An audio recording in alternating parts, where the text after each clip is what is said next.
நண்பர்களே, இன்னும் ஒரு இனிய காலை பொழுதில் தீதும் நன்றும் நிகழ்ச்சியில் உங்களை சந்திப்பதில் மிக்க மகிழ்ச்சி அடைகிறேன். இன்றைக்கு ஒரு முக்கியமான சர்வதேச நாள். இந்த நாள் ஐநா மன்றத்தால் அங்கீகரிக்கப்பட்ட ஒரு நாள் இல்லை என்றாலும் கூட இந்த நாளை உலகத்தின் பல நாடுகளில் மக்கள் கொண்டாடுகிறார்கள். ஆம், இது வேர்ல்டு ஹியூமர் டே, உலக நகைச்சுவை தினம். நகைச்சுவைக்கு ஒரு தினமா? ஆம். இந்த உலகத்தில் மிக இயற்கையான உணர்ச்சி என்று சொன்னால் அது இரண்டு தான். ஒன்று அழுகை, இன்னொன்று சிரிப்பு. மனிதர்கள் சிரிப்பதன் வழியாகத்தான் இந்த வாழ்வினுடைய எல்லா அழுத்தங்களையும் கடந்து செல்கிறார்கள். அந்த வகையில் நகைச்சுவை என்பது காலம் காலமாக மனிதர்களுடைய மனங்களை இதமாக்கக்கூடியதாகவும் மனித உறவுகளை மேம்படுத்தக்கூடியதாகவும் நம்முடைய அன்றாட வாழ்க்கையினுடைய அழுத்தங்களை குறைக்கக்கூடியதாகவும் இருக்கிறது. அப்படி பார்க்கிற போது சிரிக்க மறந்த மனிதர்கள் சபிக்கப்பட்ட மனிதர்கள் என்று கூட சொல்வார்கள். அல்லது சிரிப்பை, நகைச்சுவையை ரசிக்க முடியாதவர்கள் அவர்கள் பரிதாபத்திற்குரியவர்கள் என்று கூட ஒரு கருத்து உண்டு. அப்படி பார்க்கிற போது நகைச்சுவை என்பது இன்றைக்கு உலகத்தினுடைய ஒரு மிகப்பெரிய ஒளி பொருந்திய ஒரு கலை வடிவமாக இருக்கிறது என்று கூட சொல்லலாம். நகைச்சுவைக்கென்று வரலாறு உண்டு. இந்த நகைச்சுவைக்கு இந்த தினத்தை ஏன் கொண்டாட வேண்டும் என்று முடிவு செய்தார்கள் என்றால், 1994 ஒரு அமெரிக்க நகைச்சுவை எழுத்தாளர் மனிதர்களிடையே ஒற்றுமையையும் மகிழ்ச்சியையும் கொண்டு வர வேண்டும் என்றால் நகைச்சுவை உணர்வு பரப்பப்பட வேண்டும் என்ற ஒரு கருத்தாக்கத்தை அவர் முன்வைத்தார். அதன் அடிப்படையில் தான் இந்த தினம் கொண்டாடப்படுகிறது. நகைச்சுவை என்பது எத்தனையோ விஷயங்களுக்கு பயன்படுகிறது. ஒன்று, ஒரு மனிதன் இன்னொரு மனிதனிடம் மிக இயல்பாக உறவாடுவதற்கும் இந்த நகைச்சுவை பயன்படுகிறது.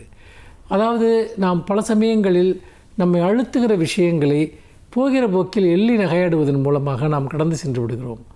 பல சமயங்களில் கார்ட்டூன்கள் அந்த பணியை செய்கின்றன, ஜோக்குகள் அதை செய்கின்றன. அதாவது சமூகத்தின் பல்வேறு விஷயங்களை பற்றிய ஜோக்குகள் இருக்கின்றன. அது தனிமனிதர்களுடைய அந்தரங்கமான விஷயங்களை பற்றிய ஜோக்குகள் இருக்கின்றன, சமூக பிரச்சனைகளை பற்றிய ஜோக்குகள் இருக்கின்றன, அரசியல் பிரச்சனைகளை பற்றிய ஜோக்குகள் இருக்கின்றன, கேலிகள் இருக்கின்றன. இந்த கேலிகள் என்பவை கூறிய அரசியல் விமர்சனங்களாகவும் வெளிப்படுவதுண்டு. மனிதர்களை மகிழ்விக்கக்கூடிய ஒரு மிகப்பெரிய ஒரு ஆனந்தமான செயல்பாடாகவும் அது மேற்கொள்ளப்படுவதுண்டு. சில சமயம் நகைச்சுவை மற்றவர்களை துன்புறுத்தக்கூடியதாகவும் இழிவுபடுத்தக்கூடியதாகவும் அமைந்து விடுவதுண்டு. நாம் மக்களுடைய பண்பாட்டு உணர்வுகளை மேம்படுத்தக்கூடிய நகைச்சுவை உணர்வுகளை நாம் முன்னிறுத்துவதுதான் மிக மிக முக்கியம். ஏனென்றால் சில சமயத்தில் ஒரு சில சமூக பிரிவினரை கொச்சைப்படுத்துவதற்கும் இழிவுபடுத்துவதற்கும் அல்லது அவர்களை வரம்பு மீறி அவர்களை ஒரு மேலாதிக்க உணர்வோடு இழிவு செய்வதற்கும் கூட நகைச்சுவை என்ற கருவி பயன்படுத்தப்படுகிறது. நகைச்சுவைக்குள்ளும் ஒரு சாதி ரீதியான, மத ரீதியான, அதிகார வர்க்க ரீதியான அல்லது தனிமனித ரீதியான ஒரு தாக்குதல் சார்ந்த ஒரு ஏற்க முடியாத அம்சங்கள் இருப்பதை பார்க்கிறோம். பிளாக் ஹியூமர் என்று சொல்லக்கூடிய நகைச்சுவை வகைகளும் கூட இருக்கின்றன. என்னை பொறுத்த வரைக்கும் நகைச்சுவை என்பதை மனிதர்கள் ஒருபோதும் விட்டுவிடக்கூடாது. அதே சமயத்தில் மற்ற எல்லாவற்றை பற்றிய விழிப்புணர்ச்சி இருப்பது போலவே நாம் நகைச்சுவையாக பயன்படுத்தக்கூடிய ஒன்று மக்களை இழிவு செய்கிறதா, மக்களை துன்புறுத்துகிறதா என்பதையும் கணக்கில் எடுத்துக்கொள்ள வேண்டும். நகைச்சுவை என்பது அடிப்படையான கருத்துரிமை. பல சமயங்களில் கார்ட்டூன்களுக்காக கூட பத்திரிகை ஆசிரியர்கள் தண்டிக்கப்பட்டிருக்கிறார்கள். நகைச்சுவை உணர்வற்ற சமூகத்தில் அதிகாரம் மிகப்பெரிய அளவிற்கு எழுத்தாளர்களை, சிந்தனையாளர்களை இழிவுபடுத்தக்கூடிய ஒன்றாக இருக்கும். அதே சமயம் மக்களுடைய அன்றாட வாழ்க்கையில், தங்கள் வாழ்க்கையில் இருக்கக்கூடிய பல அபத்தங்களை பார்த்து மக்கள் சிரிக்கிறார்கள். தங்கள் சமூக சூழலில் இருக்கக்கூடிய விஷயங்களை பார்த்து சிரிக்கிறார்கள். இந்த சிரிப்பு என்பது அவர்களை பல சமயங்களில் அவர்கள் எதிர்கொள்ளக்கூடிய பிரச்சனைகளிலிருந்து அவர்களுக்கு ஒரு தற்காலிகமான நிவாரணியாகவும் அமைகிறது. அந்த வகையில் அதாவது நாம் எப்போதும் சிரித்து வாழ்வதற்கும் நம்மீதான நகைச்சுவைகளை எளிதாக எடுத்துக்கொள்வதற்கும் பிறர் மீதான நகைச்சுவைகளில் அவர்களுடைய புண்படுத்தக்கூடிய, இழிவு செய்யக்கூடிய கருத்தாக்கங்கள் இடம்பெறாத ஆரோக்கியமான நகைச்சுவைகளை நாம் நம்முடைய தனிப்பட்ட வாழ்விலும் பொது வாழ்விலும் பின்பற்ற வேண்டும் என்பதே இந்த தினத்தினுடைய முக்கியமான படிப்பனையாக இருக்கிறது. மீண்டும் இன்னும் ஒரு புதிய சிந்தனையோடு உங்களை சந்திக்கிறேன். நன்றி, வணக்கம்.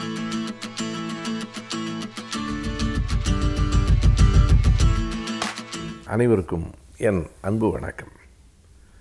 வாழ்வில் நாம் அச்சப்படலாமா கூடாதா என்று கேட்டால், இது போன்ற கேள்விகளுக்கெல்லாம் ஒரு வரியில் அல்லது ஒரு சொல்லில் விடை சொல்லிவிட முடியாது, சொல்லிவிடக்கூடாது. ஆசைப்படலாமா? சில நேரங்களில் சிலவற்றுக்காக ஆசைப்படலாம், பிழை இல்லை.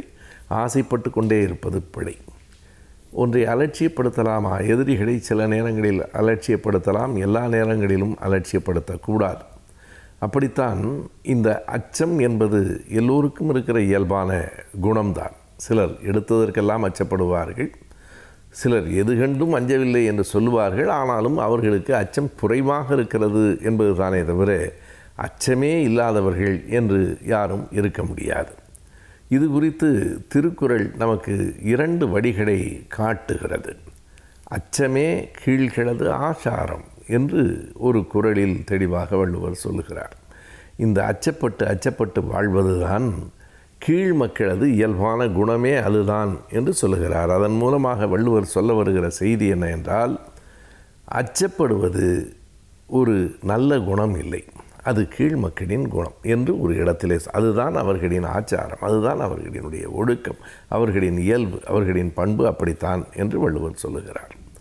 பொதுவாகவே நாம் கேள்விப்பட்டிருக்கிறோம் ஒரு சொலவடையை, அதாவது வீரன் ஒரு முறைதான் சாகிறான், கோழை ஒவ்வொரு நாளும் செத்து கொண்டிருக்கிறான் என்று. கலைஞர் ஒரு முறை அதை மாற்றி எழுதினார். இல்லை, வீரன் சாவதே இல்லை, கோழை வாழ்வதே இல்லை என்று மிக அழகாக அதை மாற்றி எழுதினார்.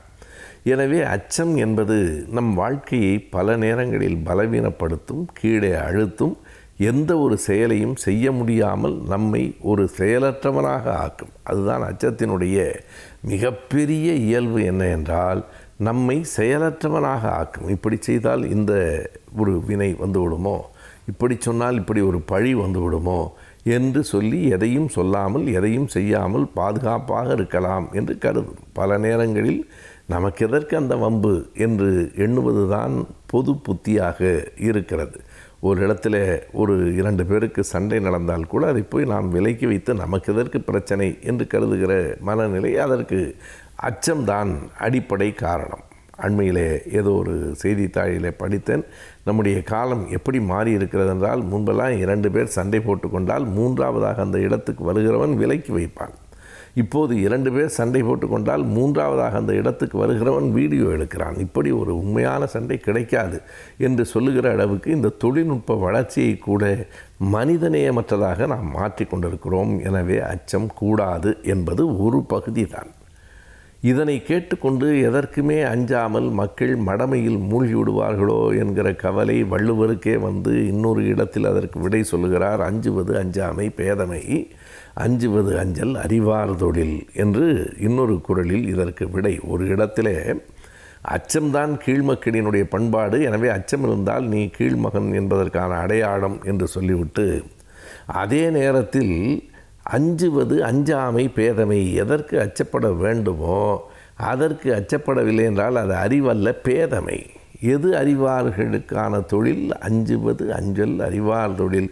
எதற்கு பயப்பட வேண்டுமோ அங்கு பயப்படத்தான் வேண்டும் என்று குறிப்பிடுகிறார்.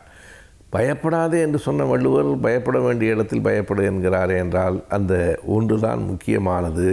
அஞ்சுவது அஞ்சாமை தான். எந்த நேரத்தில் அஞ்ச வேண்டுமோ, எதற்கு அஞ்ச வேண்டுமோ அந்த இடத்தில் அஞ்சுவது அறிவு என்று வள்ளுவர் சொல்லுகிறார். காரணம், எந்த ஒன்றுக்கும் 2 எல்லைகள் கிடையாது. ஒன்று அச்சமே அற்ற நிலை, அல்லது அஞ்சிக்கொண்டே இருத்தல் என்கிற 2 நிலைகள் இல்லை. 2க்கும் இடையில் எங்கே எதற்கு அஞ்ச வேண்டும், எதற்கு அஞ்சக்கூடாது என்கிற தெளிவுதான் அறிவு. நாம் எதிரே ஒரு மிகப்பெரிய வாகனம் வருகிறது, நான் அச்சமற்றவன் என்று நடு ரோட்டிலே நிற்கிறவன் என்ன ஆவான் என்று எல்லோருக்கும் தெரியும். எனவே அஞ்சுவது அஞ்சாமை பேதமை, அதை உணர நமக்கான தெளிவும் அறிவும் வேண்டும் என்று குறள் சொல்லிக் கொடுக்கிறது. நாம் குறிப்பாக இப்படி வைத்து கொள்ளலாம். அச்சப்பட்டு கொண்டே இருப்பது ஆபத்து, எல்லாவற்றையும் அலட்சியப்படுத்துவதும் ஆபத்து.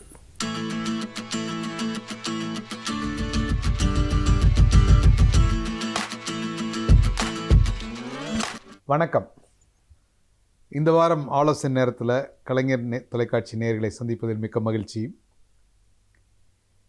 கல்வி மற்றும் வேலைவாய்ப்பு சம்பந்தமான ஆலோசனைகள் உங்களுக்கு பயன் தரும் விதத்தில் கலைஞர் டிவி மூலம் வழங்கி கொண்டிருக்கிறோம். அந்த வகையிலே இந்த வாரத்தில் இந்த ஆங்கிலம், அதாவது மொழித்திறன், ஒரு லாங்குவேஜ் ஸ்கில் எவ்வாறு தொழில் செய்பவர்களுக்கும் ஒரு வேலைக்கு போகிறவங்களாக இருந்தாலும் சரி, தொழில் செய்பவர்களாக இருந்தாலும் சரி, மொழியில் இருக்க திறன், மொழியை கையாளும் திறன் எவ்வாறு மிகவும் அவசியமாகிறது அப்படிங்கிறத பார்க்கலாம். அதாவது மொழி ஒரு இன்றியமையாத ஒரு பக்கமாக மாறிக்கொண்டிருக்கிறது. கம்யூனிகேஷன் ஸ்கில்ஸ் அப்படின்னு சொல்லுவாங்க. அந்த கம்யூனிகேஷன் ஸ்கில்ஸ் அப்படிங்கிறது மொழியையும் உள்ளடக்கியது. கம்யூனிகேஷன் ஸ்கில்ஸ் அப்படிங்கிறது பேச்சாற்றல் மட்டுமல்ல, நம்ம வந்து ஒருத்தர்கிட்ட எப்படி கம்யூனிகேட் பண்ணுறோம், இன்னொருத்தர் மூலம் இன்னொருத்தர்கிட்ட நம்ம எப்படியெல்லாம் வந்து கம்யூனிகேட் பண்ண, பரஸ்பரம் எப்படியெல்லாம் உரையாடுகிறோம் அப்படின்னு நம்ம பார்க்குறோம். உரையாடுவது, நம்ம நார்மலாக உரையாடுறது வந்து அது மிக அதிகமாக உரையாடுவது நம்ம பேச்சில் அப்படின்னு சொல்லுவோம். ஆனால் உண்மையிலேயே நம்ம மிக அதிகமாக நம்ம வந்து இன்னொருத்தர்கிட்ட கம்யூனிகேட் பண்ணுறது நம்மளுடைய பாடி லாங்குவேஜ், நம்மளுடைய கண் அசைவுகள், புருவத்தின் அசைவுகள், கண் பார்க்கின்ற இடம், என்ன டிஸ்டன்ஸில் என்னென்னு பேசுகிறோம், என்ன டிஸ்டன்ஸில் அவங்கள்ட்ட பேசுகிறோம், எப்படி நம்ம ஹேண்ட் ஷேக் பண்ணுறோம், எப்படி ஒருத்தர் கை கொடுக்குறோம், எப்படி ஒருத்தரை பார்த்து வணங்குகிறோம், எப்படி கை கூப்பிட்டு வணக்கம் சொல்கிறோம், இது எல்லாமே சேர்ந்தது தான் கம்யூனிகேஷன் ஸ்கில்ஸ்.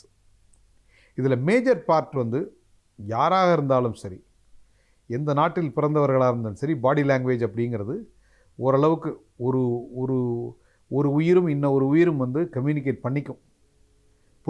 புன்முறுவல் எப்படி வந்து யுனிவர்சல் லாங்குவேஜோ, உலக மொழி, எந்த மொழி தெரியாமல் போகலாம், ஆனால் ஒருத்தரை பார்த்து நீங்கள் புன்முறுவல் செய்கின்ற பொழுது ஒரு பாசிட்டிவான ஒரு நேர்மறை எண்ணத்தோட ஒருத்தர் கண்ணை பார்த்து நீங்கள் சிரிச்சிங்க அப்படின்னா எந்த மொழியும் தெரிய வேண்டாம், அவரும் உங்களை பார்த்து சிரிப்பார். He will also respond.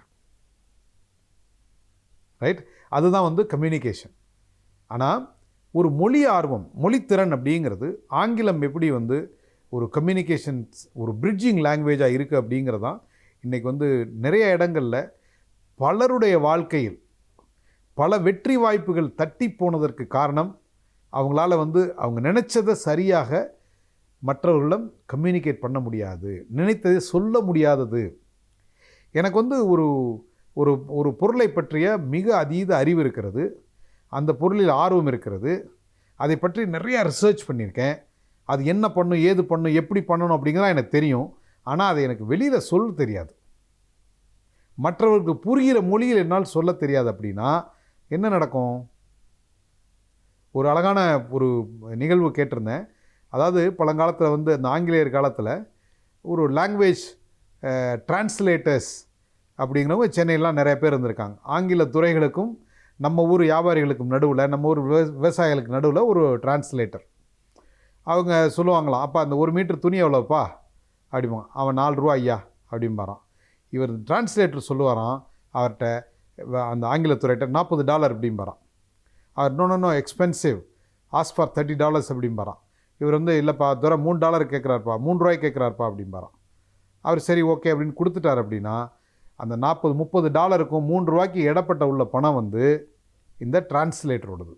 அவங்க வந்து பல விதமான பணம் பண்ணாங்களாம். அதாவது மிக அதீத அந்த துறையை விட, ஆங்கிலேயரை விட, அந்த பொருளை உருவாக்குனவங்கள விட நடுவில் அந்த மீடியேட்டர், டிரான்ஸ்லேட்டர் அப்படிங்கிறவங்க நிறையா பொருள் ஈட்டினாங்க.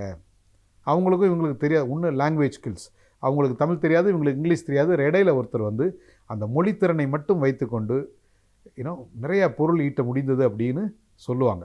ஸோ இந்த கதையை எதுக்கு நான் சொல்கிறேன் அப்படின்னா, நீங்கள் வந்து என்ன துறையில் படித்தாலும் சரி, நம்ம வந்து இன்றைக்கி ஒரு multi cultural society, multi linguistic society அப்படின்னு சொல்கிறது இருக்கும். ஒரு மீட்டிங் ரூமுக்குள்ளே நம்ம போனோம் அப்படின்னா, இப்போ சென்னையில் சாதாரண ஒரு மீட்டிங் ரூம் இல்லை ஒரு வாக்கிங்கில் 10 பேர் நடக்கிறோம். அந்த 10 பேர் நடக்கிறவங்கள்ட்ட பேசுனீங்க அப்படின்னா அதில் 3 பேர் மலையாளம், ஒரு 4 பேர் சென்னை எடுத்துகிட்டா ஒரு 5 பேர் தெலுங்கு, மீது 2 பேர் தமிழ் பேசுகிறவங்க, இல்லை 3 வேறு லாங்குவேஜ் பேசுகிறவங்க, ஹிந்தி பேசுகிறவங்க இருக்காங்க. இப்போ எல்லாருக்கும் ஒரே ஒரு லாங்குவேஜ், கனெக்டிங் லாங்குவேஜ் வந்து ஆங்கிலமாக இருக்கிறது. ஸோ அப்படி இருக்கப்போ ஒரு நிறுவனத்துக்கு போனோம் அப்படின்னா வெளிநாடுகளிலிருந்து வேலை செய்வங்க கூட அங்கே இருக்காங்க, எல்லாரும் இருக்காங்க. அப்போது இந்த மொழியை கையாளும் திறனை நம்ம வந்து சின்ன வயசில் இந்த கிண்டல் பண்ணாமல், நீங்கள் பெரிய பீட்டர் அப்படின்னு சொல்லாமல், ஆரம்பத்திலிருந்து அந்த மொழியை கையாளும் திறனை நாம் கற்றுக்கொள்ள வேண்டும். இன்றைக்கி நமக்கு பிடிக்குதோ பிடிக்கலையோ, ஆங்கிலம் வந்து உலக மொழியாகி இருக்கிறது.